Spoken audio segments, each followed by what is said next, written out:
Deuxième volet de cette matinée consacrée à l'animation de réseau, le volet sur la formation, qui est sans doute un des éléments les plus importants dans l'animation d'un réseau. On va voir ça tout de suite. Et pour en parler, j'invite Delphine Hermelin à nous rejoindre. Delphine Hermelin, qui est directrice réseau et opération de Buffalo Grill. Bonjour Delphine, bienvenue. Arnaud Alantas, qui est DG de SoCook, donc un cuisiniste bien connu du groupe Fournier, et Jean-François Noël, qui est responsable opérationnel des franchises chez Boulanger.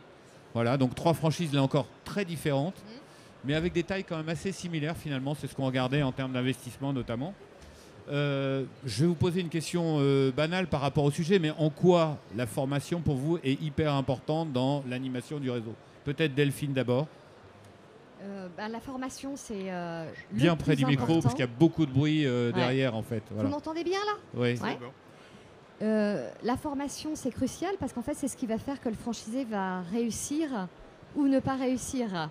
Donc en fait, si on veut s'assurer que et le franchiseur et le franchisé atteint la performance opérationnelle et donc économique, il faut qu'au départ, il soit bien formé. Voilà. D'accord. Et par rapport aux autres leviers qui sont la communication, le marketing, le concept, comment vous situez ça si on fait un ranking? En fait, je dirais que c'est le premier step, c'est-à-dire qu'il faut qu'il ait compris ce qu'on va attendre de lui d'un point de vue exploitation, ce qui va être nécessaire. Et après, bien entendu, on va soutenir en termes de communication, etc. Mais si lui-même ne maîtrise pas la partie opérationnelle, lui-même ou ses exploitants, hein, bien sûr, mais il ne peut pas être en mesure de pouvoir challenger et puis d'atteindre l'excellence opérationnelle. C'est pour ça que pour moi, c'est vraiment une des premières étapes. Et d'ailleurs, on peut avoir des candidats à la franchise qui démarrent leur formation, voire qui la terminent, et ça ne se fait pas. Parce qu'ils peuvent se rendre compte que finalement, ça ne correspond pas à mon attente. C'est un sujet qu'on n'a pas abordé, mais il doit y avoir un taux d'échec, on en parlera peut-être. Voilà. Vous avez un taux d'échec de combien, vous? Alors, il est très faible. C'est une erreur. Il est moins de 0,5% une fois qu'ils ont démarré leur formation. Mais il y en a quand même quelques-uns. D'accord. J'ai oublié de vous présenter en chiffres quand même 324 restaurants, 40% en franchise.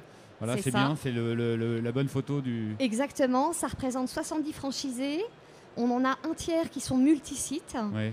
Et les 2 challenges de Buffalo Grill, enseigne préférée des Français, hein, c'est de développer la franchise, de développer le réseau par la franchise. Donc on a beaucoup d'opportunités de reprise de sites en propre et quelques-unes d'ouverture. Et puis la modernisation du parc par la rénovation des sites. Mais les 3 marques qui sont là, de toute façon, ont pour priorité le développement en franchise. C'est ce qu'on a vu. C'est le hasard, mais c'est comme ça. Voilà.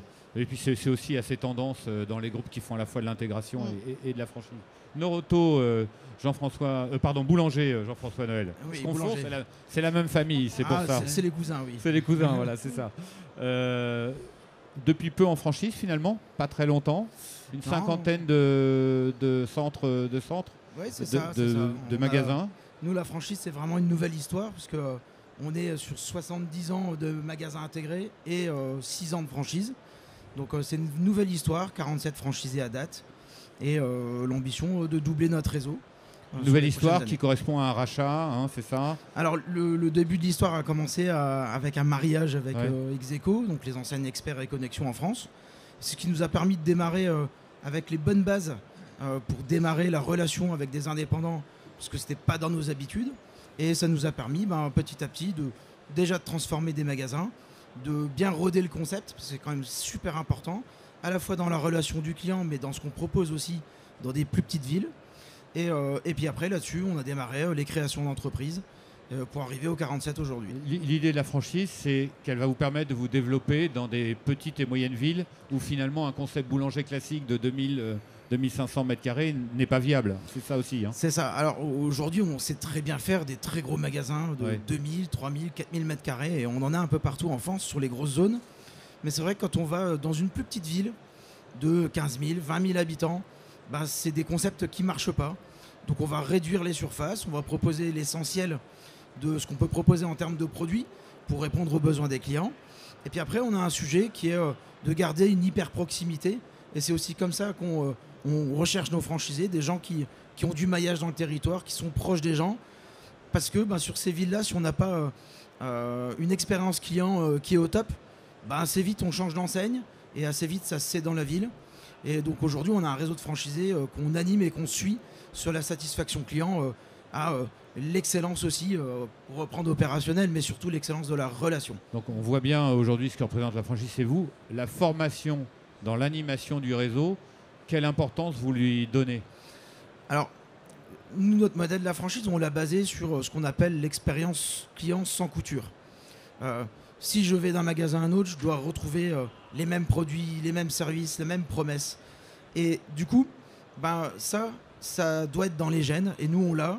Donc, à travers la formation, on transfère toute cette posture qu'on a vis-à-vis du client, nos valeurs, pro, simple et sympa. Et donc, du coup, ça, c'est en chapeau de notre formation. Et comme on travaille sur le savoir-être, on prend un peu plus de temps pour acculturer nos franchisés à cette posture-là. Puis après, derrière, on est quand même des enseignes spécialisées sur des produits et des services. Donc forcément, on doit former au lave-linge, à la technologie de la télé, à la technologie du smartphone. Parce que le client, quand il vient, il cherche quoi? Il cherche la différence entre ce qu'il a vu sur Internet, ce qu'il a appris, et pourquoi il viendrait dans le magasin. Il pourrait très bien faire un clic et le mec est au panier. Non. Nos vendeurs, faut qu'on leur apporte de quoi se former, s'enrichir sur ce produit-là, il fait ça en plus, ça vous l'aviez pas vu, moi je suis là pour vous le dire. Et forcément, si on ne forme pas nos franchisés à ça, ils ne font pas cette différence avec leurs clients locaux. On verra après les dispositifs que vous avez mis en place les uns et les autres. Arnaud Alantas, donc pour SoCook. Alors SoCook, groupe Fournier, 200 cuisinistes aujourd'hui, c'est ça? Oui, un peu plus de 200 magasins à la fin de l'année 2024. On est né, nous, avec le modèle de la franchise. On a commencé à se développer comme ça. Puis après, on a fait une opération de croissance externe en rachetant un parc magasin, ce qui nous a permis de dépasser un certain seuil. Et puis, on se développe aujourd'hui quasiment exclusivement en franchise. Donc 200 magasins, 2/3 sont en franchise. Sur toute la France métropolitaine et encore une centaine d'opportunités pour couvrir tout le territoire. Oui, et toujours un gros développement. C'était toujours un gros développement. Un record d'ouverture l'an dernier, effectivement, avec 17 nouveaux points de vente.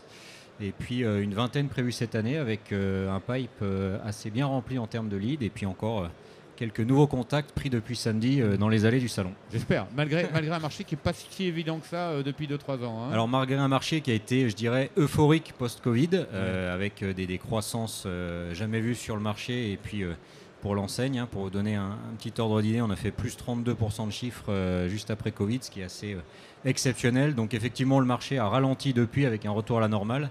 Marché de la cuisine qui est assez lié au marché de l'immobilier. Puisqu'à chaque fois qu'il y a un nouveau logement, je vous apprends rien, il y a une nouvelle cuisine. Et puis aussi le marché des transactions dans l'immobilier, puisqu'il y a souvent des travaux de rénovation. Donc le marché de l'immobilier a été un peu plus en retrait l'an dernier, mais reprend des couleurs là depuis le début de l'année. Donc on renoue avec la croissance qui donne le sourire à tout le monde. Alors même question qu'à vos deux collègues, l'importance de la formation finalement dans la franchise SoCook. Alors primordial, puisqu'on accueille aujourd'hui à peu près la moitié de nos nouveaux franchisés qui viennent complètement d'un autre univers que celui de la cuisine. Donc il est impératif de former ces nouveaux dirigeants qui sont pour la plupart au départ assez opérationnels dans le magasin. Un quart de nos franchisés sont ensuite multisites, donc prennent un peu plus de recul par rapport au quotidien, mais au départ sont assez opérationnels. Donc ces dirigeants qui ont un rôle de manager finalement, et puis leurs équipes de vente, il faut les former au métier de la cuisine, c'est-à-dire leur apprendre à accueillir un prospect, une méthode de vente, dessiner, concevoir des cuisines, les vendre et puis ensuite suivre la vie du dossier jusqu'à la pose chez le client. Donc c'est effectivement un cursus qui est assez complet en formation initiale pour ces publics-là, avec une partie à distance en e-learning, une partie en présentiel au siège de l'enseigne et puis ensuite de l'intégration de l'immersion chez des franchisés existants. On verra aussi quels outils vous mettez en place. Combien de temps ça dure la formation chez vous quand on intègre SoCook? C'est quoi? C'est variable ou c'est toujours le même module? Alors c'est toujours les mêmes modules puisqu'on demande à ce que chaque personne passe dans le cursus de formation, qu'il soit du métier ou pas, puisque même s'il vient du métier de la cuisine, ça arrive parfois. Il y a beaucoup de différences dans notre enseigne et on souhaite lui inculquer l'ADN de la marque. Donc ce parcours d'intégration, il est environ de 8 semaines pour un nouveau dirigeant et à peu près de 5 semaines pour un nouveau vendeur. D'accord. Et systématiquement, le dirigeant et les vendeurs sont formés dans la phase d'intégration. Systématiquement, ils sont formés et ils ne sont jamais formés en même temps pour que le dirigeant puisse aussi être en qualité d'apprenant stagiaire, non soumis au regard de son équipe. Donc il est en général formé en amont. Et puis ensuite, son équipe et 100% de nos nouveaux dirigeants et vendeurs passent dans le cursus de formation. Vous avez un taux d'échec, vous aussi, 0,5% comme Alors écoutez, en entendant Delphine, j'ai essayé de me rappeler. Alors, j'ai pas souvenir de franchisés qui auraient reculé après la formation, parce que je pense que comme vous, on essaye d'être hyper sélectif, mais pour le bien-être et du franchiseur et du franchisé, hein, avant cette phase-là qui en général, une fois qu'on en est là, il a en général bouclé son financement, il a trouvé son local, etc. Après, je rejoins Delphine, ça peut arriver que vraiment au moment de mettre les pieds dans le magasin, il se rende compte que c'est pas fait pour lui. On essaye de le déceler avant, mais ça pourrait effectivement arriver. Jean-François Noël, vous avez un taux d'échec, vous ? Alors, à date, c'est beaucoup plus facile pour nous sur le démarrage de la franchise, puisqu'on avait déjà beaucoup de gens dans le métier. Oui, qui connaissaient le métier. Voilà, donc on avait juste à leur apprendre une autre manière de faire, une autre approche vis-à-vis des clients. Et puis aussi de se nourrir de ce qu'ils savaient faire, puisque on a aussi des enseignes, Connexion, qui avaient une capacité à vendre des produits beaucoup plus haut de gamme, une capacité à vendre des catégories de produits sur lesquels on n'était pas forcément à l'aise chez Boulanger. Donc c'était vraiment sur une première étape de comprendre et d'apprendre les uns des autres. Et puis après, sur les créations d'entreprises qui ont suivi, on n'a pas eu d'échec au final, puisque dès le recrutement, on est assez à la fois en veille et exigeant sur l'histoire de la personne, d'où elle vient, est-ce que c'est un commerçant, est-ce qu'il l'a dans l'âme, est-ce que la relation client c'est quelque chose d'important pour lui, ou c'est le tableau Excel qui est peut-être plus important. Donc on va déceler ces sujets-là, et ensuite il y a quelques étapes. Une première étape commence par aller mettre les pieds dans un magasin, vois comment tu te comportes, comment tu te sens, est-ce que ce que tu vois autour ça te correspond pour les 5, 10, 15 années à venir. Et puis des fois ça fait déjà le premier filtre en fait. Et puis après c'est comme ce que tu expliquais il y a 2 minutes, une fois qu'on commence à former les salariés, le local il est déjà signé, les travaux ont commencé. On est engagé. Donc, on est engagé, mais avant d'en arriver là, quitte à reprolonger des immersions, là on a des potentiels franchisés qui passent déjà des semaines chez nos indépendants déjà membres du réseau. Et puis ils vivent la vraie vie, ils vont encaisser ou ils vont faire une vente. Puis après ils se disent ça colle à ce que je cherche ou pas.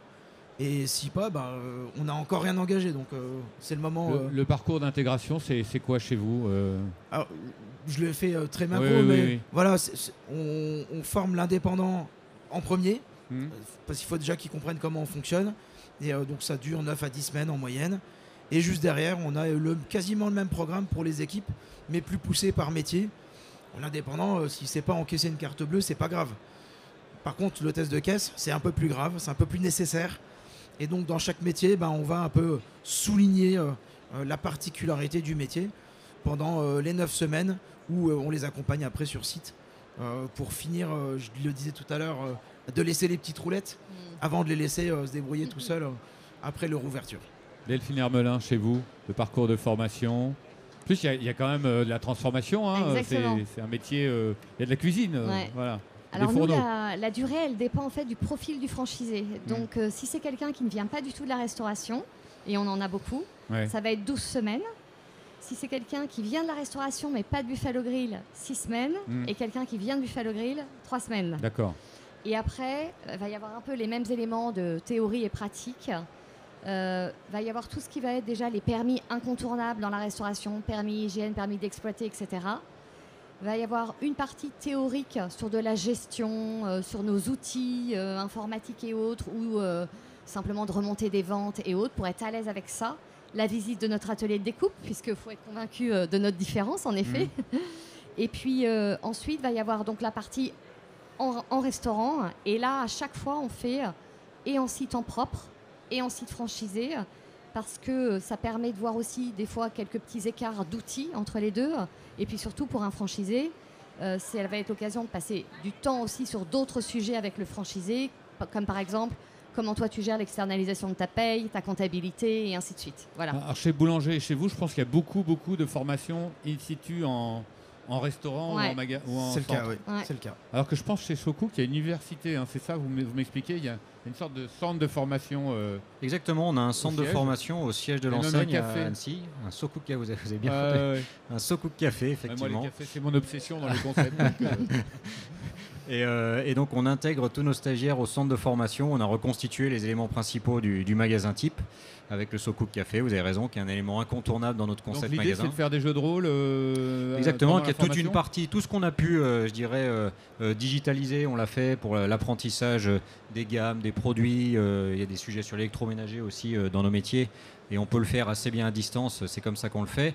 Et ensuite, on essaye de maximiser le temps de présence de nos stagiaires pour justement faire aussi beaucoup de mise en situation, de sketching, puisqu'on va être ensuite en situation d'échange et de vente avec des clients. Et c'est en ça qu'on a besoin de leur apporter de la formation sur ces sujets-là. Vous avez des outils digitaux de formation continue ou comment ça se passe ? Il y a des supports sur lesquels vous vous appuyez avec les franchisés ? Je dirais qu'il y a deux grandes. Alors il y a trois catégories dans la formation. On a parlé un peu de la formation initiale. Ouais. On a ensuite tous les collaborateurs de la marque qui ont plus d'1 an d'ancienneté, qui refont une formation chaque année. C'est une journée en région pour la population vendeur, qu'on appelle kitchener chez nous, et puis 2 journées en région pour la population manager. Donc ça, c'est tous les ans, sur des thèmes qu'on change chaque année en fonction des besoins du réseau, de l'actualité, du marché. Et donc ça, c'est complété aussi par des outils qu'on peut régulièrement pousser, des rapid learning sur des points précis sur lesquels on a besoin de reformer des gens. On peut pousser ça de manière digitale avec des plateformes digitales qu'on a avec nous et qui permettent en un temps rapide, sur un côté un peu plus ludique aussi, puisqu'on a des populations de plus en plus jeunes aussi dans nos magasins sur lesquels on a besoin d'adapter aussi nos formats de formation.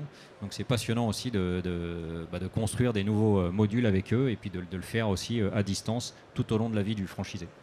Ouais, vous me disiez que les conseillers, ils avaient 25, 27 ans, c'est ça quand vous les recrutez, c'est des très jeunes. Souvent les populations de vendeurs dans nos magasins sont assez jeunes. Donc il faut des modules de formation un peu ludiques, c'est ça ? Alors c'est pas que, on va pas stigmatiser les jeunes, c'est pas le propos, mais ça nous pousse aussi du coup à se réinventer parce qu'on a des formats de formation qui parfois sont peut-être aussi un peu classiques et donc on évolue chaque année avec les changements de génération, de population, de marché et puis c'est très bien aussi pour nous parce que ça nous incite à nous renouveler à chaque fois. Jean-François Noël, c'est un peu la même question chez vous. Vous faites du rapid learning aussi. Vous avez aussi des soucis d'animation avec des nouveaux formats. Alors, en fait, pour faire très simple, tout ce qui touche à la relation à l'autre, on le fait en présentiel. Ouais. Difficile d'apprendre la relation client dans une visio. Donc parce que comment on vend, comment on aborde un client, comment on parle de service, tous ces sujets-là, évidemment qu'on le fait en présentiel. On a aussi toute une posture managériale. On a cœur à transmettre à nos indépendants le savoir-faire et la posture qu'on a dans notre enseigne. Comment j'anime un vendeur, comment la personne qui est en difficulté, je l'accompagne par un programme de formation. Donc tous ces sujets-là de management, de relation à l'autre, on les fait vraiment en présentiel. Et puis après autour, il y a du savoir-faire produit qu'on fait vraiment là pour le coup en distanciel. Parce que comme tu le disais, avoir les basiques sur un four, ça peut très bien se faire avec une plateforme d'e-learning. Donc ça aussi on le fait. Et puis maintenant, depuis quelques semaines, là, sur les nouveaux outils qui arrivent chez Boulanger, et, les nouveaux gestes métiers, on teste des nouveaux formats, aussi plus adaptés à la population qui est un petit peu plus jeune. Des réels, des shorts de 1 minute, 1 minute 30, 2 minutes. Ah tiens, je veux faire ça, clac, je lance la vidéo, j'essaie de le refaire à côté et ça marche. Et ça, on est vraiment en train de le tester, de le déployer là sur un outil récent d'analyse. Et puis, on va voir comment ça va prendre. Parce qu'aujourd'hui, on est conscient que dans la largeur de la population qu'on a dans nos magasins du réseau intégré et franchisé, de toute façon, faut qu'on puisse parler à toutes les populations pour qu'ils puissent le comprendre et l'absorber. Delphine, sur ces nouveaux équilibres entre présentiel, distanciel et nouveaux supports, comment vous travaillez, vous ? Alors nous, il y a vraiment un mix de beaucoup de choses. Quand ça va être une partie théorique, en effet, où un e-learning est très adapté, bien entendu, c'est la voie 1.